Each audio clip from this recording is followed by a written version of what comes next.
no final. Então, Vocês aqui. Sidilon, diga. Boa noite. Boa noite. Boa É um noite. prazer estar aqui com vocês, aqui, com Salvador aí. Boa chegança aí, Salvador. A gente se conhece lá da Serra Grande, lá a gente trabalhou junto num projeto lá em Serra Grande, lá na Bahia, né, em Itacarana.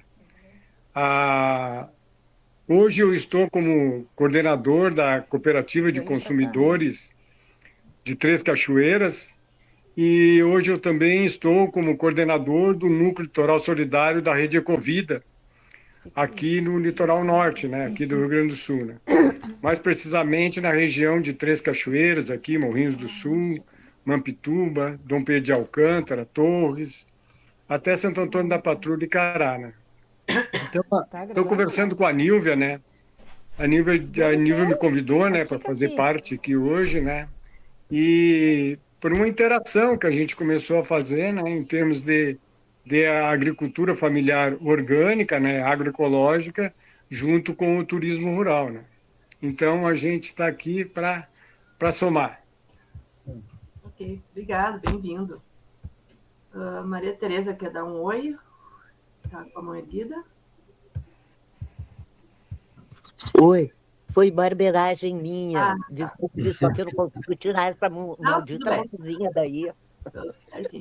Desculpe. A Sandra ergueu a mão, conseguiu ligar ou posso apresentar o Salvador, Sandra? Oi, vocês estão me ouvindo agora?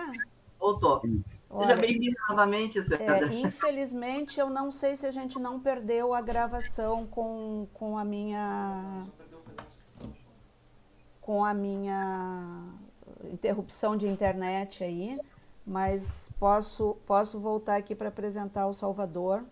Desculpem mais uma vez, gente, pelas confusões todas. Várias da tecnologia, né? Acontece.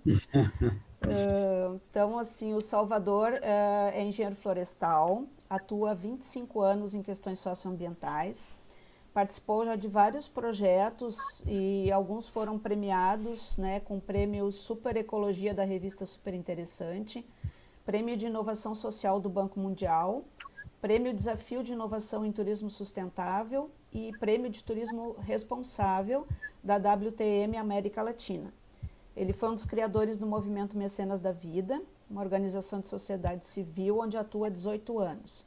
E na instituição ele participou da criação e da coordenação do programa Turismo CO2 Legal, Guardiões do Clima, que é uma iniciativa socioambiental voltada à descarbonização de viagens e turismo. Bem-vindo, Salvador, muito obrigada por estar participando conosco. Só vou deixar mais um aviso, se por acaso o Meet cair, né, a gente pede que migrem para o YouTube, quem estiver só assistindo, e os participantes vão receber um novo link de Meet. Obrigada, gente.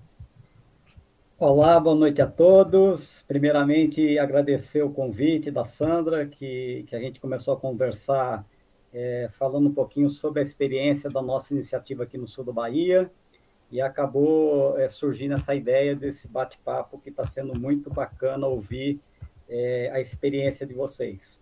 Uma boa noite especial para o Sidilon, um irmão que esteve aqui com a gente no Mecenas, trabalhando com a gente no projeto de agroecologia, um grande aprendizado, um mestre nessa área e agregou muito para a instituição. Então, gratidão eterna, Sidilon. E é muito legal te ver aqui hoje, a gente está se conectando nesse encontro. Bondade então, tua, tu tem um coração muito grande, viu? Bondade tua.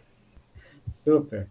Então, o Movimento Mecenas da Vida, ele surge em 2007, e quando o movimento surgiu, a preocupação do grupo era exatamente trabalhar pensando nos cuidados de um destino turístico, que é mais ou menos essa visão que vocês trazem aí dessa ideia do turismo rural, como fazer um turismo mais responsável, mais sustentável.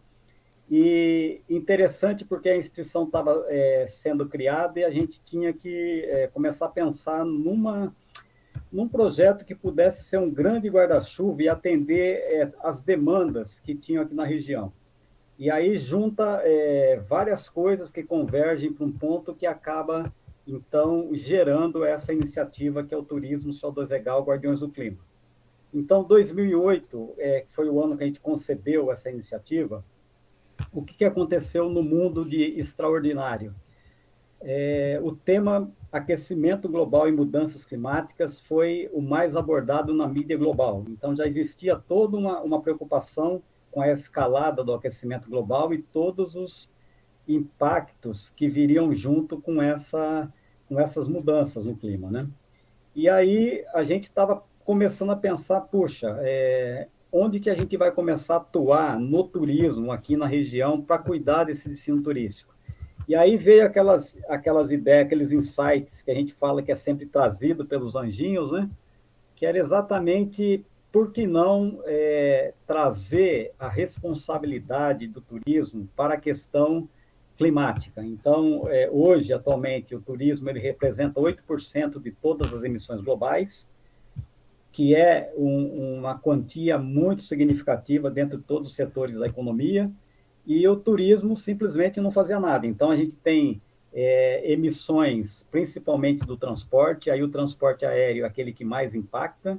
A gente tem emissões na operação dos negócios, no uso, por exemplo, de energia, gás de cozinha, produção de resíduos, combustíveis fósseis também, que é usado na operação, enfim.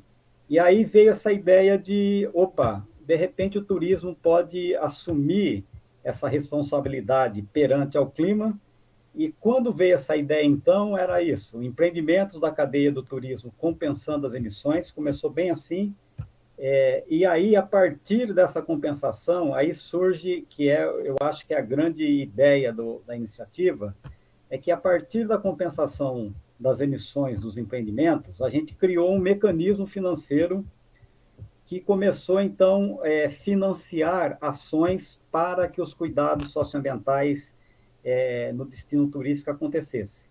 Então, a gente tinha uma realidade que era uma região com muitos agricultores familiares, principalmente assentamentos, praticando uma agricultura totalmente insustentável, fazendo corte de mata atlântica em estágio primário da mata, uma biodiversidade riquíssima, então derrubava aquilo para fazer roça de subsistência. Então você tinha ali a queima dessa floresta que era convertida em novas emissões de gás de efeito estufa.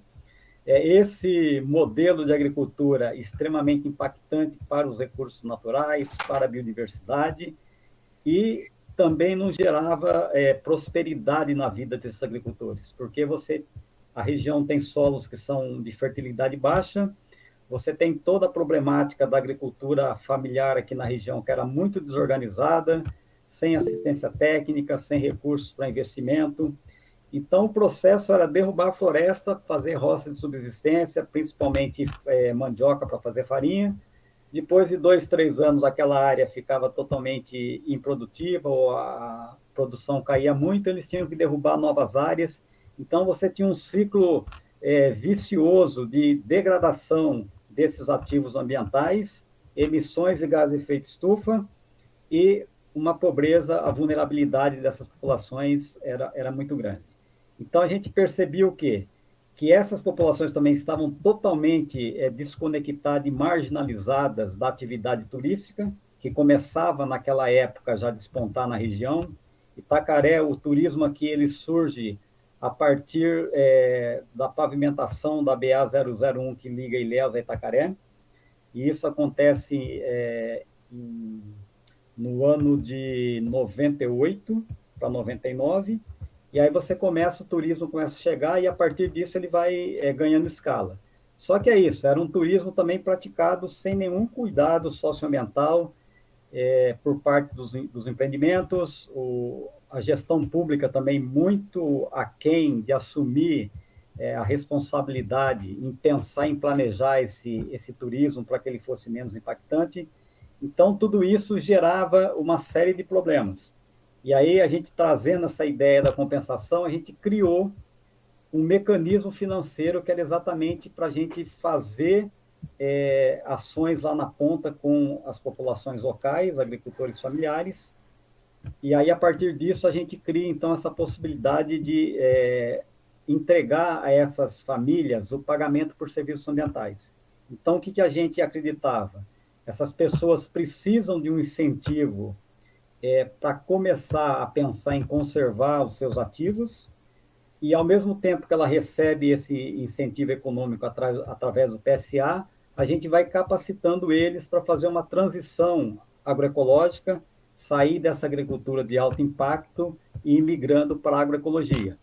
E também pensando uma coisa que é importante, que eu acho que tem um grande potencial aí na região, é isso, a produção associada ao turismo.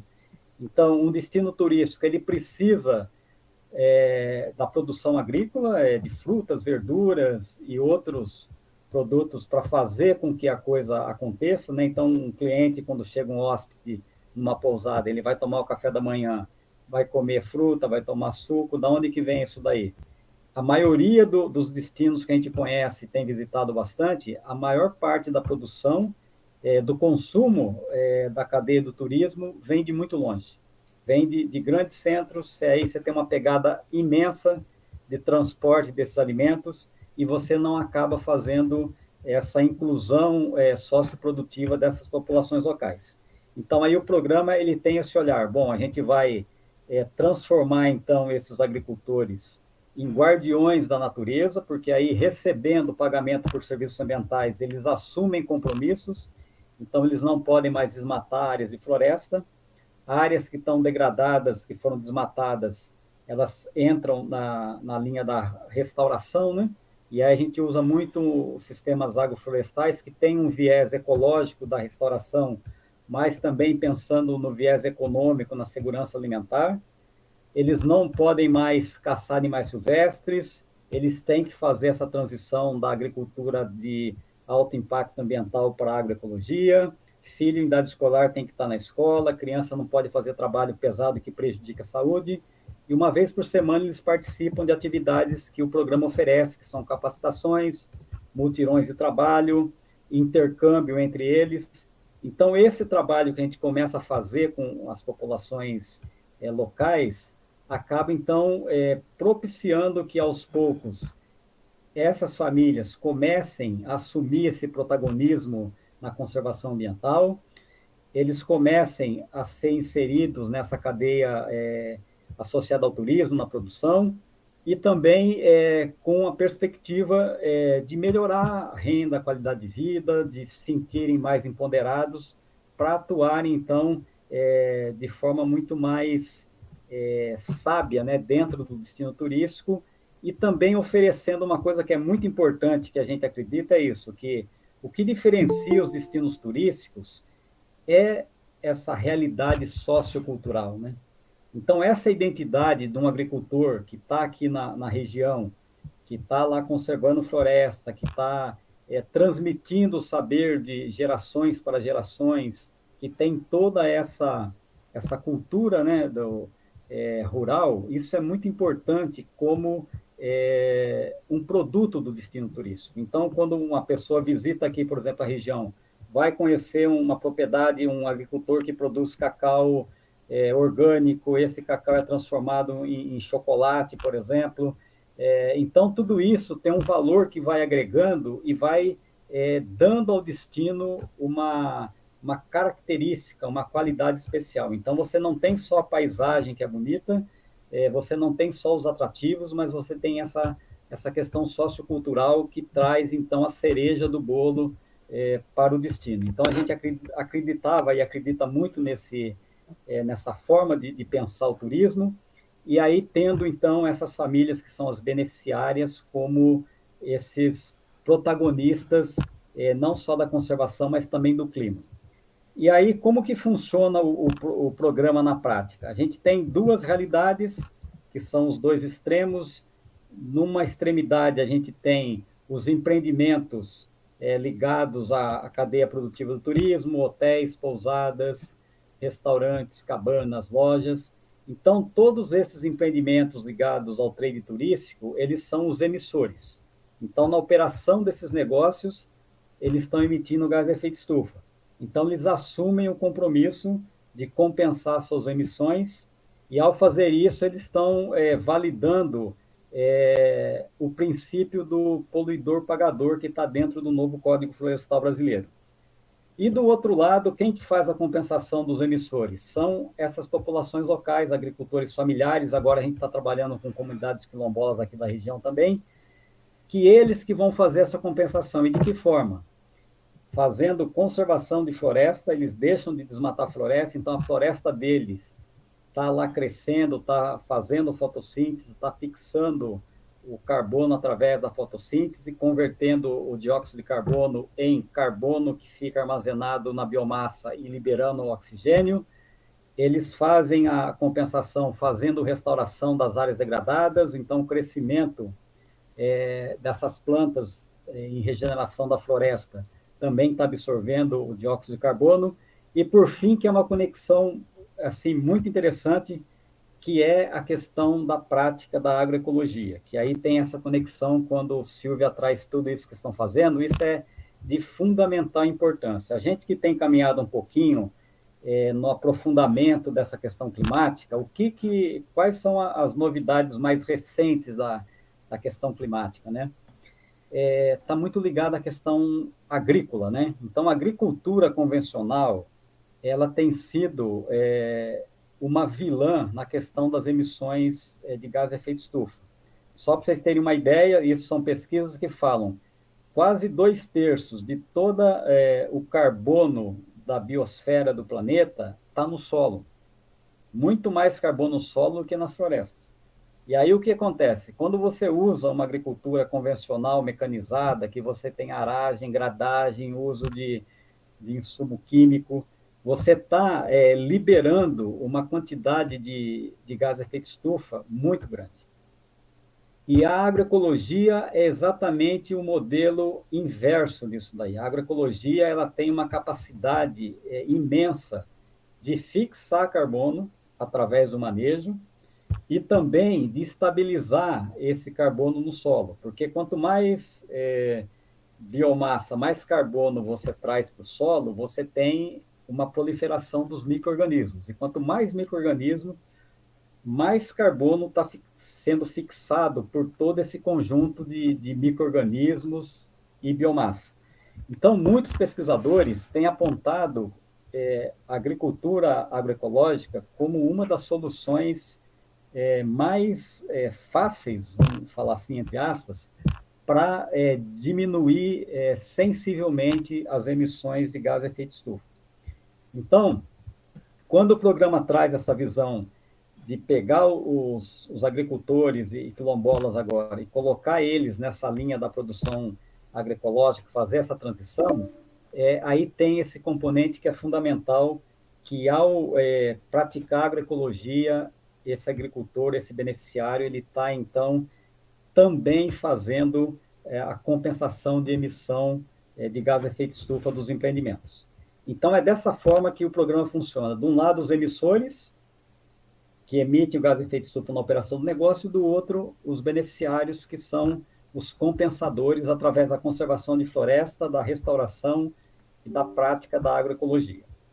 E aí, quando o programa ele vai avançando, o que a gente entende que o programa tem de grande potencial, que é exatamente você estruturar uma rede de diferentes atores que estão naquele destino turístico, para que cada um assuma a sua parte de responsabilidade. Então, quando a gente fala, por exemplo, da questão climática, o que tem acontecido ao longo, já a gente vai para a COP o ano que vem, a gente vai ter aqui no Brasil a COP 30, são a 30ª Conferência das Partes do Clima. E o que a gente percebe que todas essas discussões que acontecem dentro das COPs, que é a instância maior para a discussão da questão climática, ela é uma discussão muito verticalizada, né? Então, quem está lá participando das discussões? Você tem os governos, você tem as grandes corporações, você tem os grandes interesses econômicos, o pessoal dos combustíveis fósseis, as grandes instituições, tem também o terceiro setor discutindo, mas são discussões que têm pouca permeabilidade. Então, o que se discute lá, primeiro que é muito difícil você chegar aos acordos, né? Construir os acordos. E depois você tem a dificuldade que é implementar esses acordos. Então, quando a gente pega o Acordo de Paris, por exemplo, que você tem um direcionamento claro para investimento na conservação de floresta de países em desenvolvimento, de criar um fundo de 100 bilhões de dólares por ano. Isso está acontecendo? Não está acontecendo. Então, está acontecendo de forma muito pequena, muito incipiente. Então, essas discussões, elas são muito difíceis de ter essa capilaridade e chegar na base da sociedade. E se você não tiver o envolvimento da base da sociedade na questão climática, a coisa nunca vai funcionar. E aí o programa, ele traz muito claro essa possibilidade de você engajar as pessoas dentro do destino turístico com a questão climática. Então, quando você pega um empreendedor que está lá com o seu negócio do turismo, que ele está emitindo as suas emissões, né, na operação do negócio, ele pode tranquilamente assumir, opa, eu emiti 10 toneladas por ano, eu vou pagar R$600 por ano para compensar a minha emissão. E ao colocar esse dinheiro nesse fundo, o que eu estou fazendo? Eu estou fazendo com que esse dinheiro chegue lá na ponta, na mão dos agricultores das populações tradicionais locais, que vão receber um PSA e que vão começar a plantar floresta, conservar floresta, praticar agroecologia. Então, a participação desse empresário, ele está possibilitando que aquela outra ponta lá esteja sendo capacitada, mobilizada, engajada nessa questão climática. E aí funciona para todo mundo. Se você tem, por exemplo, um morador local que quer compensar suas emissões também, ele pode compensar. Então, faz o inventário das emissões do modus vivendi dele, da casa, o que ele gasta de energia, de gás de cozinha, combustível, produção de lixo, e ele pode compensar essa emissão. Ele assume também esse compromisso. E isso vai escalando para os diferentes atores locais. Então, aqui hoje, por exemplo, quando a gente pensa no poder público, que é sempre a parte mais difícil de estar mobilizando e engajando, a gente criou um mecanismo que é muito bacana, que é uma política pública para essa questão climática, que é o IPTU do clima. O que é o IPTU do clima? O IPTU do clima, ele funciona muito parecido com o IPTU verde, que já tem centenas de municípios do Brasil que tem o IPTU verde, onde você tem alguns critérios, quando você vai construir, você tem que observar esses critérios, como, por exemplo, se eu estou usando energia renovável, se eu estou captando água de chuva, se eu estou fazendo reuso de água, se eu estou deixando áreas verdes para permeabilidade. Então, quando esses empreendimentos eles vão construir e observam essas leis, eles podem ter desconto de 10% até 20% de IPTU, que em municípios turísticos geralmente são muito caros. Só que o que a gente percebe? O IPTU do clima é uma política pública que não tem trazido muita aderência. Por quê? Porque isso só funciona quando o cara vai fazer a construção nova. Porque muitas vezes, quando você pega uma construção que você não pensou na questão da permeabilidade, você não pensou na questão de captação de água de chuva, ou você não pensou em reuso, é muito mais difícil. Então, a aderência ao IPTU verde no Brasil, pesquisa que a gente tem feito, é muito pequena. E o IPTU do clima não, é uma coisa simples. São 4 critérios. O primeiro é o empreendimento ou o morador compensar a sua emissão. E aí a gente faz o inventário dessa emissão, ele vai pagar de acordo com aquilo que ele emite, e o valor da tonelada emitida no programa são R$60. O segundo é exatamente separar o seu resíduo. E isso daí é muito importante também para o turismo, porque todos os destinos turísticos que a gente conhece, a grande maioria tem sérios problemas com a questão da gestão de resíduos. Até pouco tempo atrás, Itacaré, por exemplo, há 2 anos atrás, tinha um lixão. A gente conhece outros destinos aqui na Bahia, fantásticos, como a Península de Maraú, tem lixão. Então, o que acontece? Quando você começa a ter um olhar para a questão do resíduo também, que é a pessoa separar aquilo que pode ser compostado, o que é reciclado também vai para uma cooperativa. Então, você vai tratando o problema que é crônico, né, que é a questão do lixo, mas, ao mesmo tempo, isso tem um impacto também na questão climática. Porque toda vez que você reutiliza, por exemplo, um material, você não precisa de matéria-prima nova, isso tem um impacto também na redução de emissão. O terceiro compromisso é as pessoas comprarem a produção local. Ao invés de eu comprar, por exemplo, produtos de fora, que às vezes eu vou no mercado aqui, o que acontece aqui na Bahia? A gente tem o Vale de São Francisco, que é uma região grande produtora de frutas e tomates e uma série de coisas. Essa produção, muitas vezes, é vendida, desce lá para o CEAGESP em São Paulo, que é o grande centro distribuidor de alimento no Brasil. Aí as pessoas compram, os grandes compradores compram essa produção sobe para os mercados aqui, e as pessoas vão lá e compram no mercado. Aí veja o impacto de emissão que é esse transporte, é rodar quase 3.500 quilômetros, desceu lá embaixo, voltou para cima, e não gera também a economia local. Então, esse é o terceiro compromisso.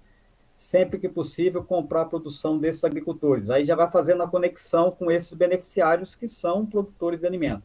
E o quarto seria usar a energia renovável.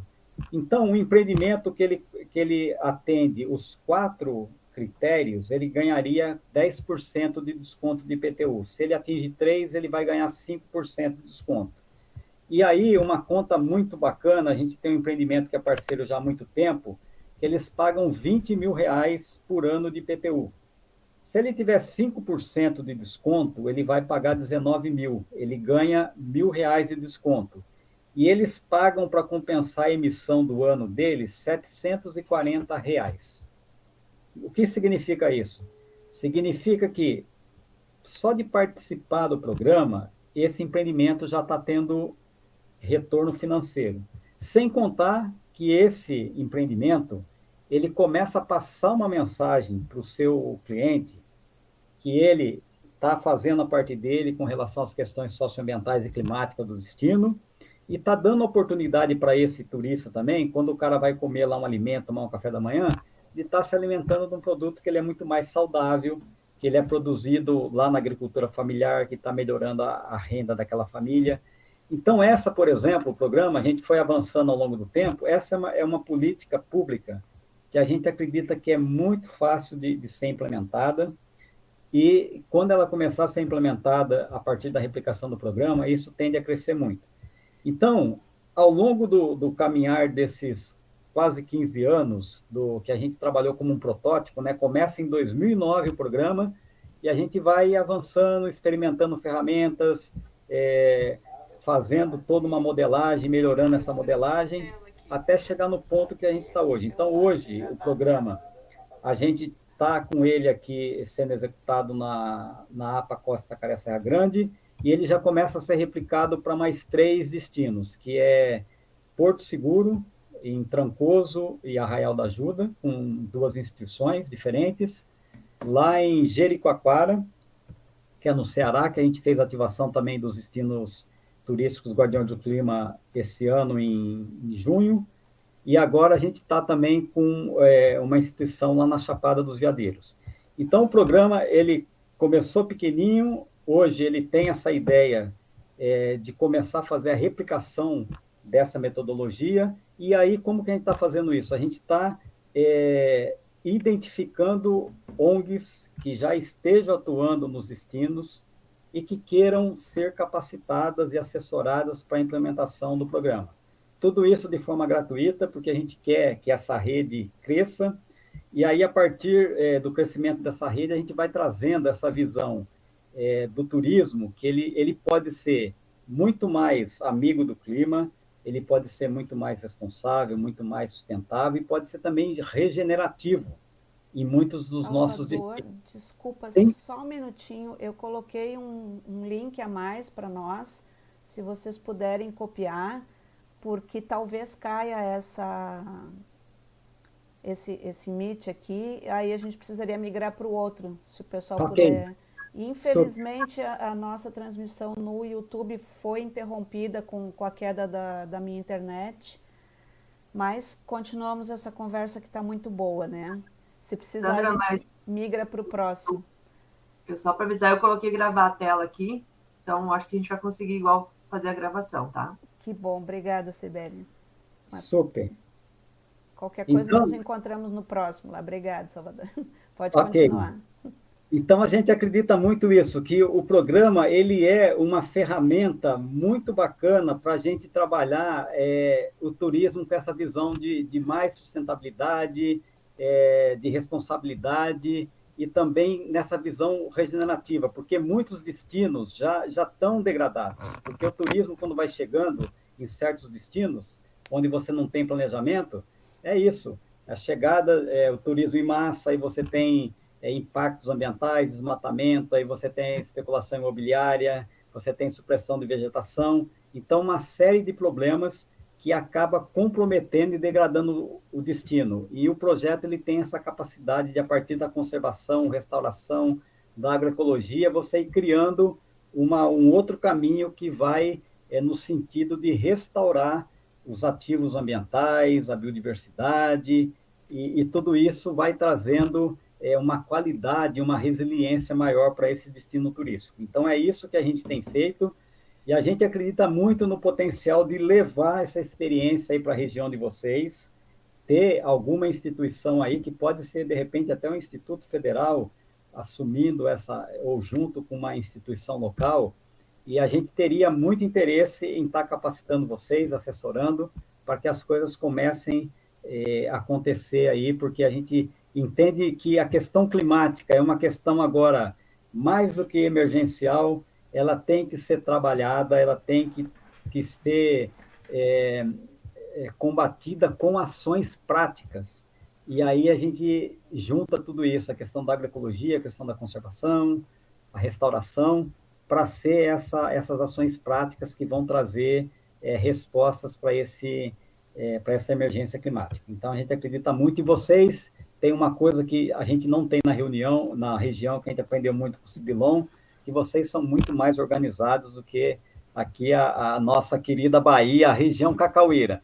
Existem regiões da Bahia que são organizadas, como o Sidilon conhece lá o pessoal de Irecê, né? Que é um pessoal muito organizado, mas na região cacaueira essa organização ela é muito frágil. E vocês têm isso no DNA do Estado, né? E da cultura de vocês. Então, acho que tem aí um potencial muito grande da gente estar somando esforços e criando sinergias para fazer com que essa região que vocês estão, que o turismo comece a prosperar cada vez mais, trazendo essa visão do turismo responsável, sustentável, fazendo esse link da questão da agroecologia, da produção agroecológica como um vetor para a produção associada ao turismo, oferecendo alimentos de qualidade, melhorando renda, trazendo mais... Maravilha. Então, da minha fala inicial é isso. A gente está aqui agora também aberto a questionamentos, como a Silvia, enfim. A palavra agora é de vocês. Obrigado. A minha pergunta principal, assim, para ti, em primeiro lugar, Salvador, especificar melhor como as pessoas podem realmente participar desse projeto, de que forma a gente pode trazer essa ideia para cá, formar um grupo. Maravilha. Então, o primeiro passo é ter essa vontade de estar levando esse conceito. Eu esqueci de falar de uma coisa que é importante, que é o conceito do destino turístico guardião do clima. Ao longo da nossa trajetória, o que aconteceu em 2022? Depois que a gente ganhou o Prêmio de Inovação em Turismo Sustentável da Choca, a gente passou por uma mentoria de aceleração que foi feita pela BenTV Investimento Social, que é uma instituição que trabalha acelerando negócios de impacto. E ao longo dessa mentoria, a gente fez o nosso plano de negócios. E aí, no plano de negócio, a gente definiu a visão de futuro do programa. E a visão do futuro do programa é transformar os destinos turísticos brasileiros em destinos guardiões do clima. E o que é esse destino guardião do clima? Parece uma coisa cabeluda, mas é uma coisa muito simples.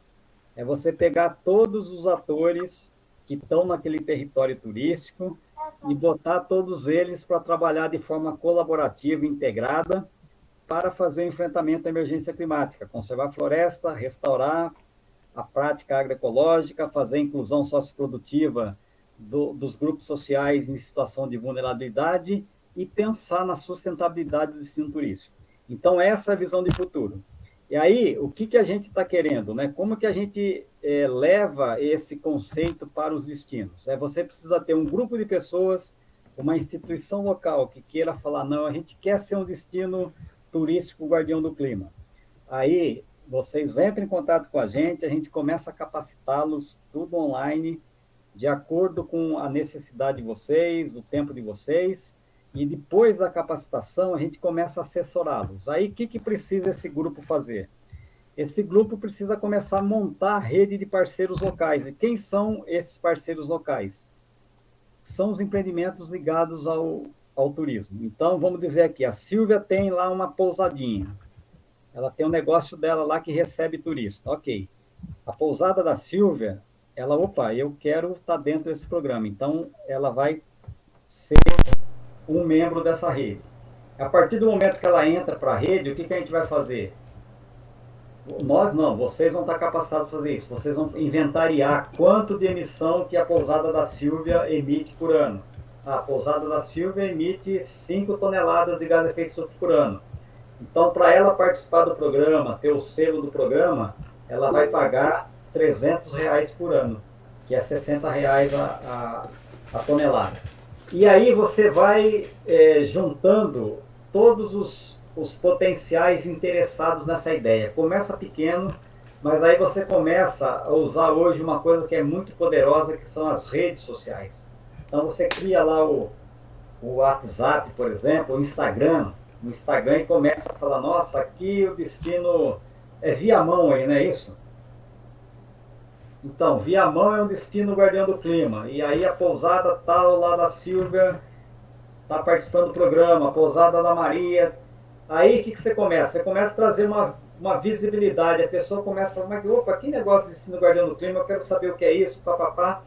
E aí, esse conceito do destino guardião do clima, ele começa a ser irradiado do empreendimento parceiro para a sua rede de parceiros. Então, por exemplo, o cliente que se hospeda lá na Silvia. Opa, eu peguei o carro lá em Porto Alegre, fui passar um final de semana lá na pousada dela e voltei. Opa, gastei quantos litros de combustível para fazer isso? Eu gastei 10 litros, por exemplo. O cara, ele vai compensar essas emissões. Então, ele vai compensar as emissões acrescentando no valor da diária essa emissão. Então, se ele paga, por exemplo, eu vou falar, o pacote dele para ficar um final de semana lá na pousada da Silvia é R$500. De repente, ele vai pagar R$505, ele vai pagar 510, depende de onde que ele vem. Se o cara veio de avião, por exemplo, vim de São Paulo, fui para Porto Alegre, depois de Porto Alegre eu fui lá para Viamão.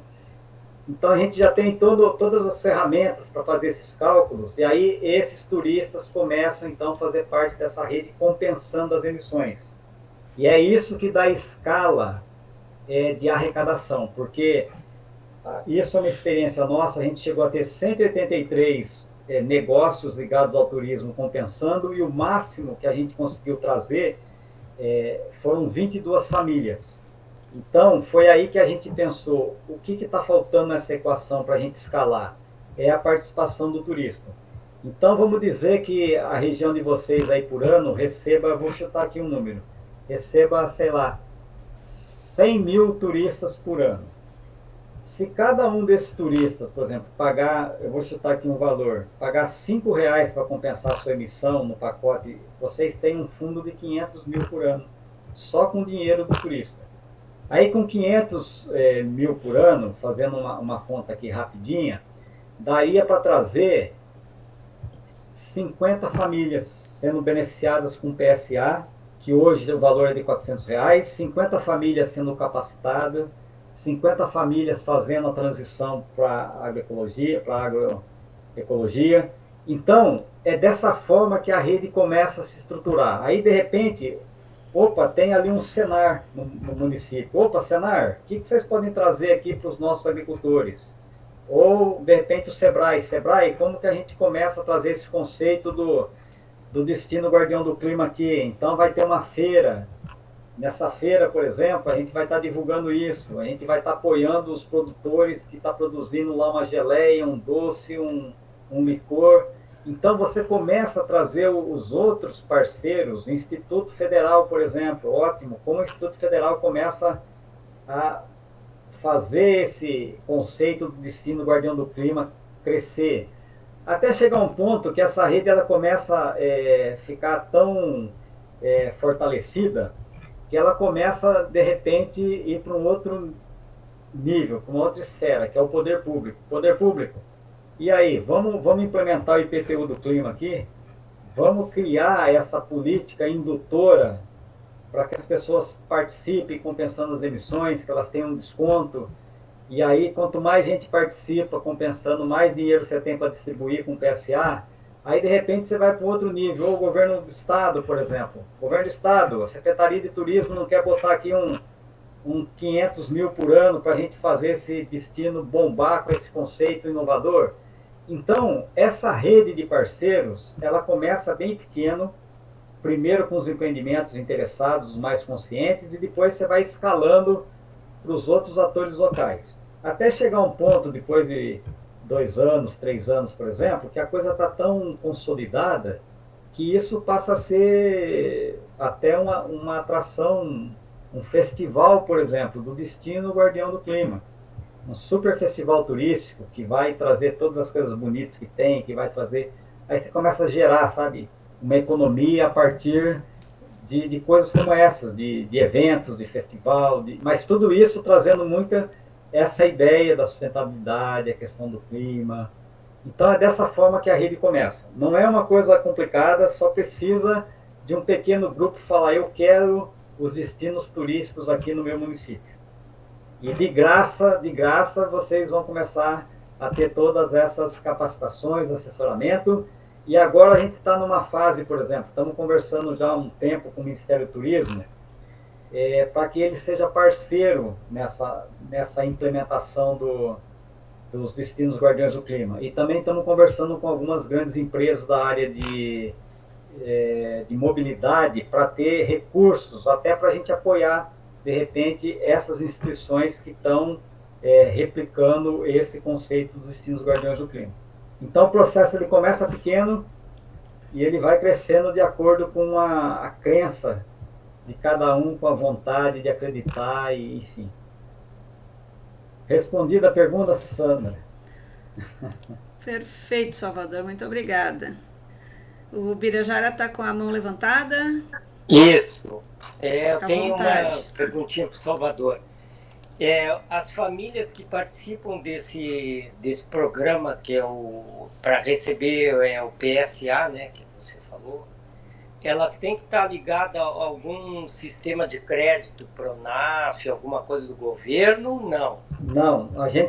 Aqui a gente começou com as famílias menos favorecidas, as mais marginalizadas, as mais pobres, que a gente começa trabalhando.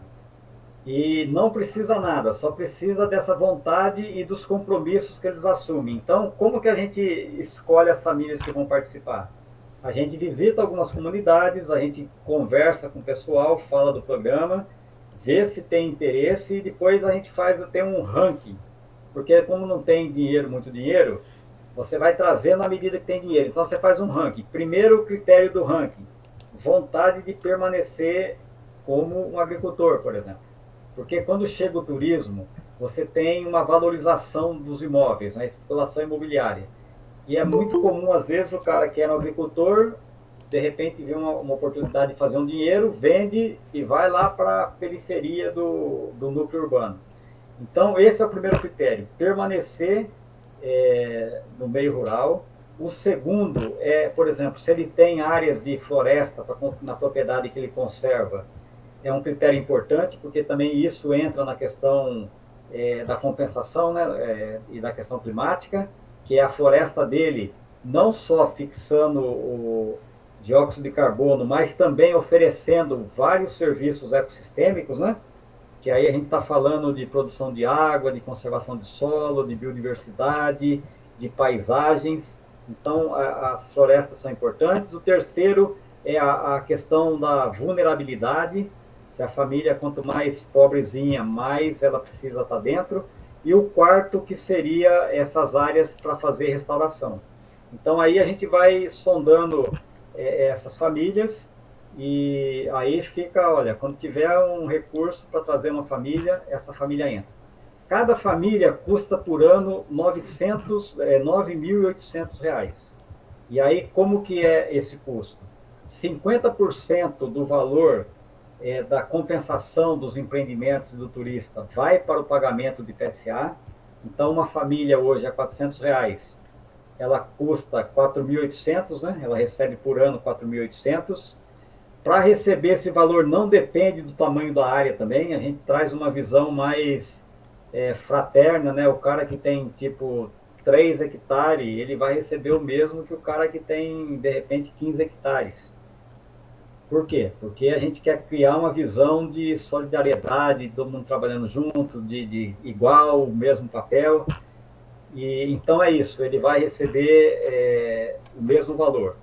Então, 50% é para a PSA, 40% é para a instituição que vai executar o programa aí na região. Então, se tiver uma instituição aí que executa o programa, 40% vai para essa instituição. Por quê? Porque tem uma série de trabalhos que a instituição executa. Mobilização e engajamento dos parceiros da rede, depois inventário das emissões, depois a seleção e capacitação dos beneficiários. Depois tem o trabalho de monitorar se o beneficiário está conservando a floresta, se ele está realmente praticando agroecologia. Depois tem o trabalho de entrada do dinheiro da compensação na conta e a distribuição em PSA. Então, todas essas atividades precisam de recursos para acontecer, senão a coisa não acontece.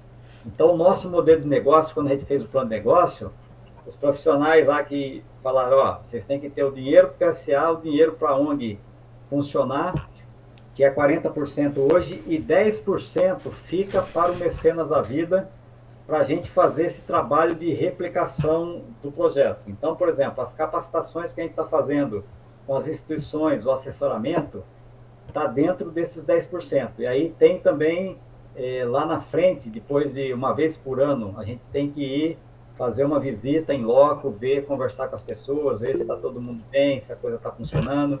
Então, é dessa forma que a monetização do programa é feita dessa forma.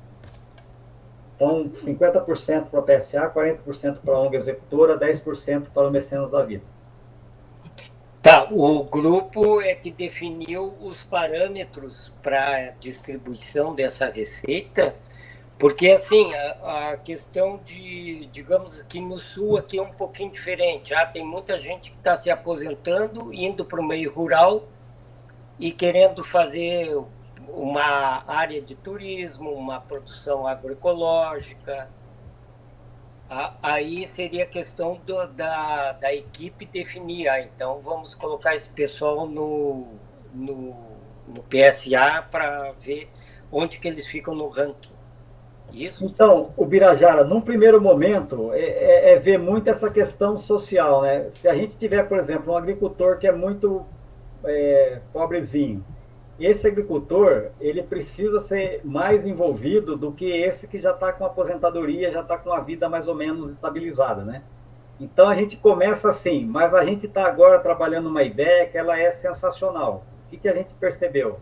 Quando você pega esse conceito do destino turístico Guardião do Clima, a gente está falando de um destino que ele tem dezenas de milhares de hectares, né? Então, se vocês fizerem aí uma fotografia aérea da região de vocês vão perceber. De repente, você tem ali, sei lá, 50 mil hectares, 100 mil hectares que está dentro desse território, que ali você tem áreas de floresta, você tem área da agricultura agroecológica. Então, você tem uma matriz de carbono que é muito interessante, porque ali você tem estoque de carbono, você tem a biodiversidade, você tem os ativos ambientais. E agora a gente está finalizando um novo modelo. Vocês já ouviram falar em crédito de carbono, né? Que é uma coisa que tem crescido muito. Mas a visão de crédito de carbono, na nossa modesta opinião, o crédito de carbono ele é muito... ele centraliza quem tem dinheiro, já ganha dinheiro, e ele é muito pouco inclusivo. Ele não consegue incluir pequenas propriedades, a agricultura é muito difícil, porque é um processo que ele é muito cabeludo, nos moldes do modelo atual. O que a gente está construindo com uma... Tem uma Climatec que chama Incarbon. A gente está numa parceria com eles, a gente está desenvolvendo uma coisa que a gente está chamando de créditos ecossistêmicos. E aí, quando a gente fala de créditos ecossistêmicos, a gente está falando de um monte de coisa. Então, o carbono, ele é só uma parte e nem é a mais importante. Então, quando a gente pensa no carbono na floresta, a floresta é muito mais importante, o conjunto de serviços ecossistêmicos que ela oferece é muito mais importante do que o carbono. Mas os modelos atuais de carbono não valorizam isso. Então, a gente contabiliza o carbono, a biodiversidade, solo, conservação de solo, água e principalmente a questão social. O quanto de benefício social esse crédito ecossistêmico ele oferece. Então, se você está trabalhando com agricultores familiares, que o cara está conservando um pedaço de floresta, que ele está fazendo agroecologia, esse camarada está fazendo um papel fundamental na questão climática. Então, ele tem que ser remunerado. E aí, esses créditos ecossistêmicos, dentro dessa visão do destino guardião do clima, a gente quer estar validando todos esses créditos, e aí sim, no caso, por exemplo, aquele aposentado que aposentou, foi lá, comprou uma marinha, está tocando o negócio dele, ele pode ganhar dinheiro não com o PSA do beneficiário, mas ele pode ganhar com os créditos ecossistêmicos, porque a ideia é isso, você dá um plus, porque você está valorizando esse conjunto de serviços ecossistêmicos que a sua propriedade oferece. Ficou claro isso? Perfeito. Obrigado. Maravilha.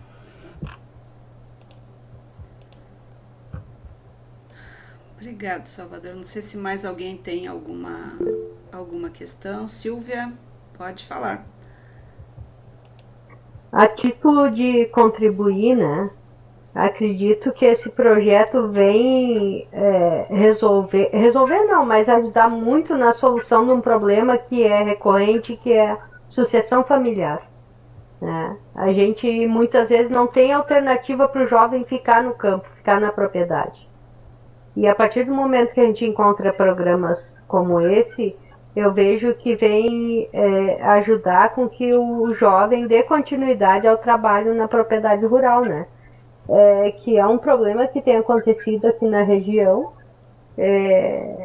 que o jovem não fica no campo, né? Ele vai para a cidade atrás de uma remuneração mais rápida, muitas vezes ilusória, né?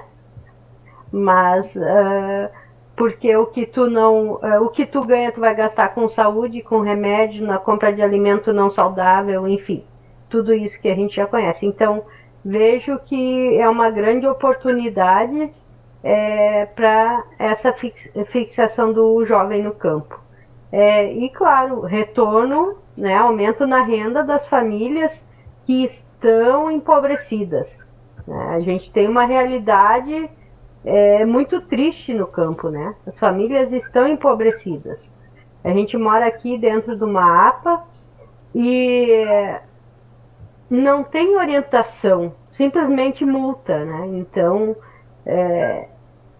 é complicado, né? Porque o que acontece? Bem isso que o Salvador falava. O agricultor, o que vai fazer? Eu não posso mais trabalhar desse jeito, não, eu vou pegar, vou vender a um preço exorbitante em função da exploração imobiliária e vou embora, né? E aí vem grandes empreendimentos que muitas vezes estão pouco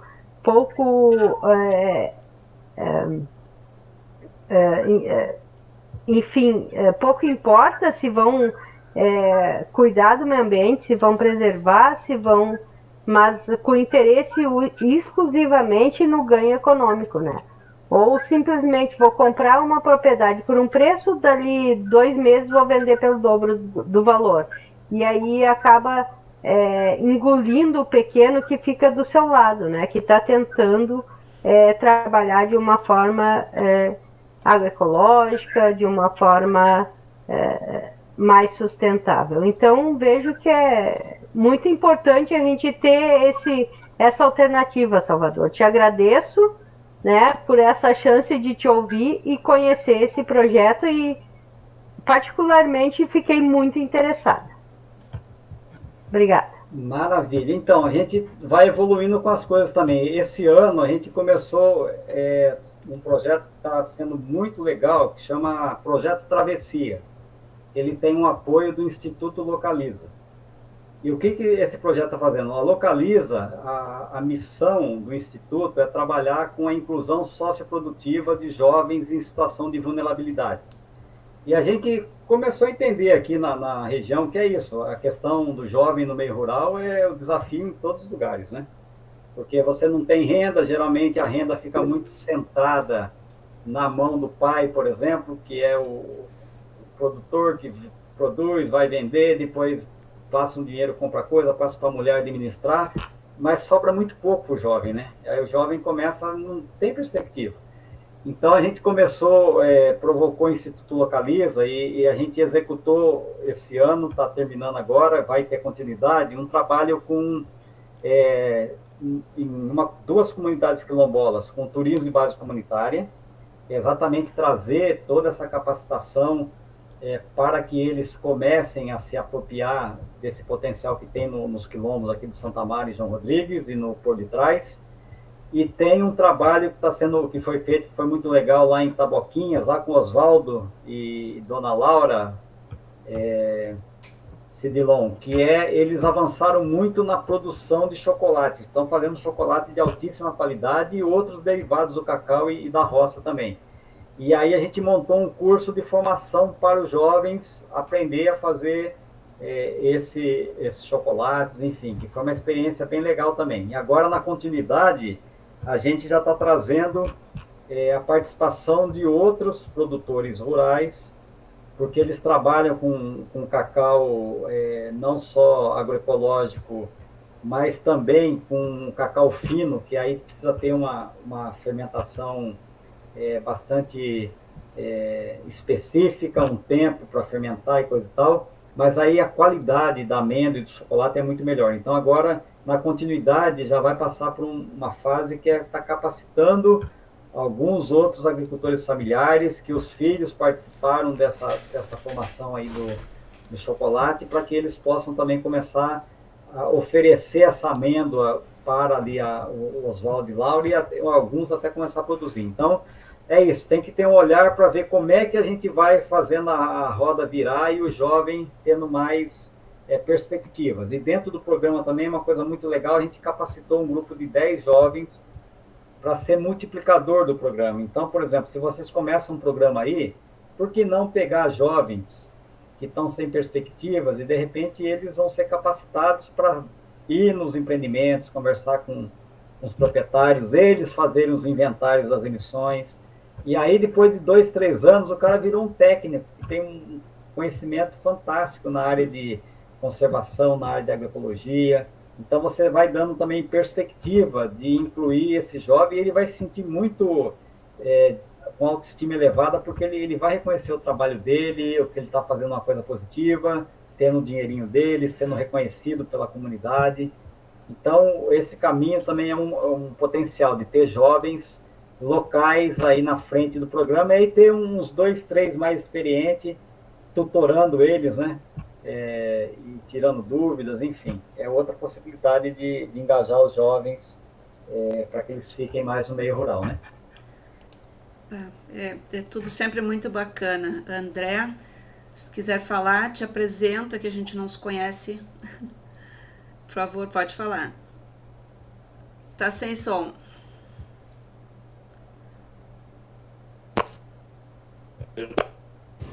Agora Alô? sim.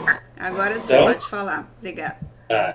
Boa noite a todos. Eu sou o André, sou de Osório. Também faço parte do Osório Rural, sou parceiro da Silvia, da Nilvia aí também. Também estou na Atuar e sou guia de turismo.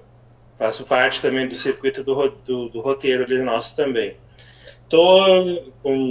Sou, assim, apoiador de tudo que vocês disseram até agora, que a gente, além de apoiar, a gente faz como prática isso, né? E gostaria de saber do Salvador, se dentro da perspectiva desse programa, como é que o guia de turismo poderia ajudar, não sei se isso já é pensado, se é praticado ou não, né?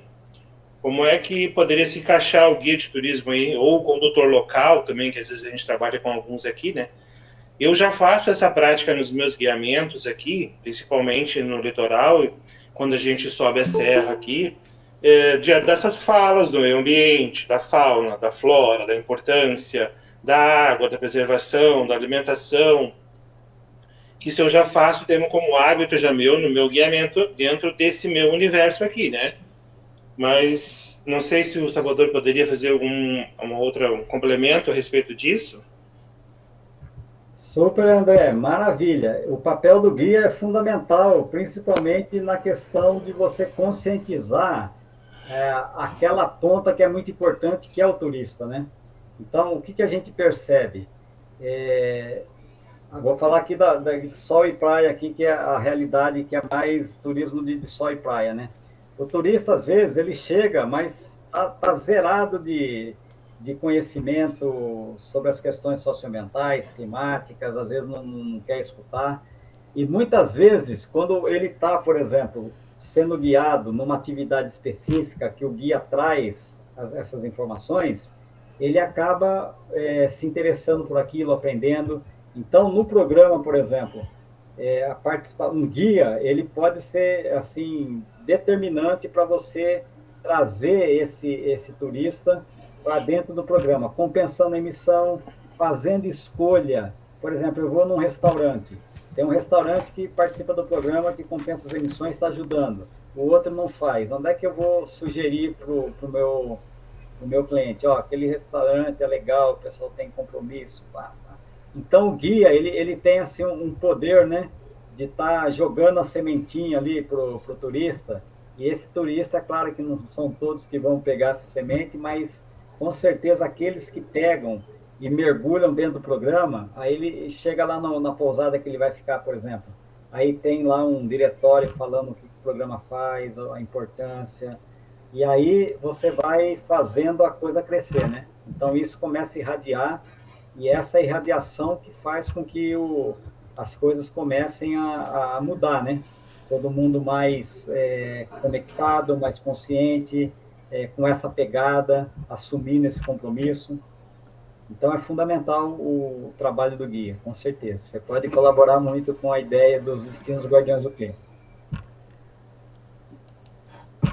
Obrigado. Posso passar para a Nílvia a pergunta? Depois, gente, eu acho que a gente pode, né, se mais alguém tiver alguma colocação, senão a gente pode ir se encaminhando para a finalização. Fica à vontade, Nílvia. Pessoal, primeiro, boa noite para todas e todos que estão aqui nesse momento IPA. Te cumprimentar, Sandra, pela iniciativa. Obrigada. Não por trazer a mim e a Silvia e a mim, que não consigo, porque fiquei no YouTube, né, pendurada no YouTube, e passou o tempo. Mas, enfim, né, tá ótimo, a Silvia representa muito bem o nosso coletivo. E aí, cumprimentar por trazer para nós aí o professor Salvador, né, o mestre Salvador, trazendo essas ideias inovadoras, essas ideias que integram, essas ideias que de verdade sustentam, né, os princípios aí da construção do planeta que a gente deveria ter como o centro das nossas ações, das nossas vidas, né? Tá difícil do ser humano compreender que sem este planeta vivo a gente não vive, né? Então, Salvador, te cumprimentar por toda a tua luta que tu fazes naquele estado e pelo Brasil afora. Cid Long disse que conhece o Salvador, né, Cid? Conhece o projeto do grande mestre. Então, te cumprimentar e te dizer assim, Salvador, que nós somos, né, a nossa Associação Regional de Turismo aqui, somos em 13 municípios, estamos tentando, né, implementar um modelo aqui, né, e perseguir o modelo do turismo sustentável, responsável, etc, etc. Os mais de 15 objetivos da nossa associação estão todos centrados aí no turismo rural sustentável e responsável, né, pela manutenção e conservação do pouco que ainda resta aqui da nossa encosta da Serra Litorânea, como remanescente aí da Mata Atlântica, né?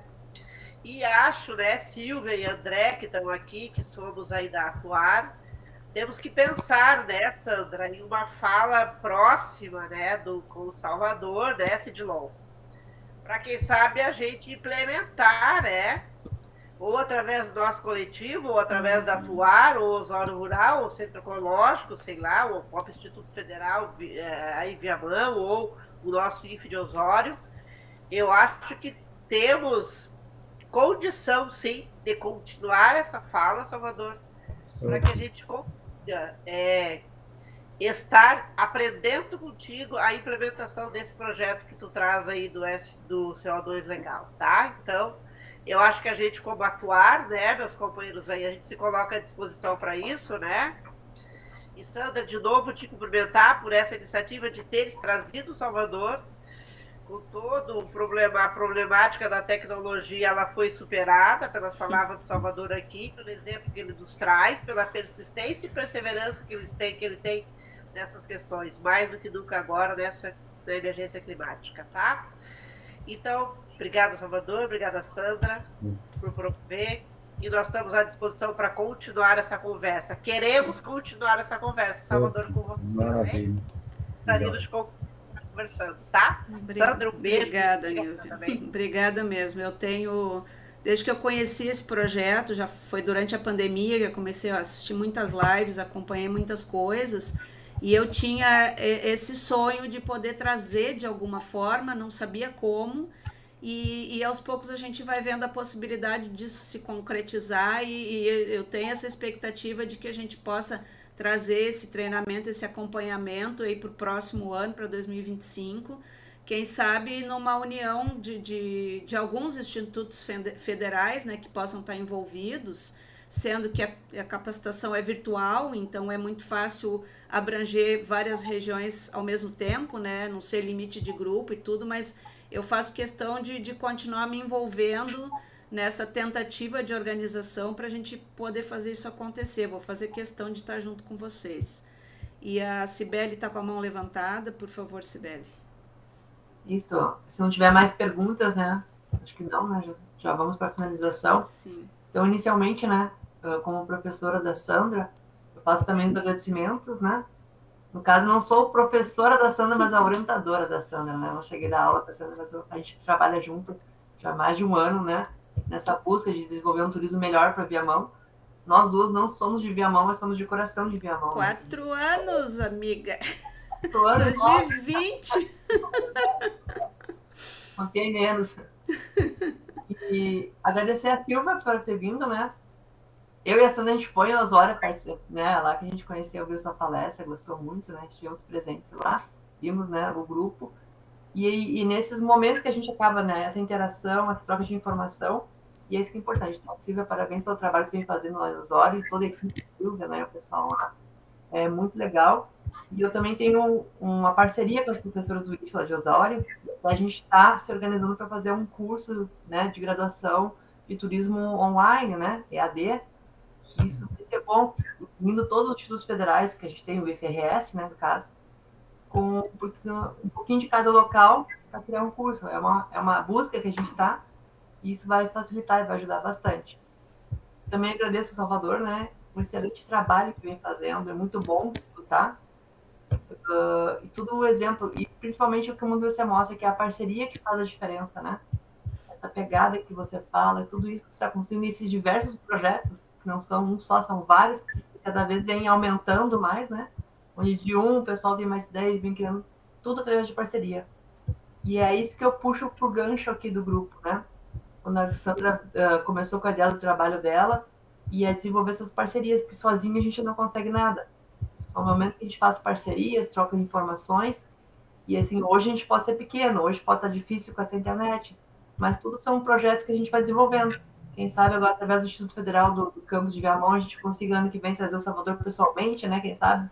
Para a gente fazer um workshop, uma oficina, né? Que às vezes algum contato pessoal ajuda bastante, e com o planejamento a gente consegue isso, né? Então, se Deus quiser, a gente vai se organizar e vamos desenvolver. E parabéns a Sandra, né, pelo trabalho. tenha muito sucesso, que vê que está dando cada vez rendendo mais, a gente está com o público aumentando e colaborando. Né? Obrigado. Quem está aqui, que está em Viamão, ninguém é de Viamão. Os empreendedores e os envolvidos não são da cidade, mas todos desenvolveram um amor pela cidade que não tem nem explicação. Então a gente quer muito que as coisas aconteçam para Viamão num bom caminho, principalmente na preservação dos espaços rurais, de lutar contra a invasão imobiliária, que é cada vez mais agressiva, cada vez chega com mais força, mas a gente tem um grupo bom aí de gente muito resiliente, né? Tá aí o Edson Marcelo, que entrou há pouco, que não me deixa mentir, né? Que é uma das pessoas mais lutadoras que eu conheço dessa região e de muita história, né? Então foi muito bom. Eu espero que logo no início lá de 2025 a gente já esteja se programando para fazer muitos encontros aqui com todo mundo. Obrigada, gente. Boa noite a todos. Obrigada. Boa noite. Muita gratidão. Ok, pessoal. Gratidão. E até uma próxima, se Deus quiser, tá bom? Até breve. Boa noite, Obrigada. boa noite, tudo de bom. Um abração, Salvador. Silão, fica com os anjos. Até a Vocês próxima. também, fica com os anjos. Super. Abração para todos. Obrigada pela participação. Foi uma surpresa, Cidilon. Sou tua fã. Obrigada.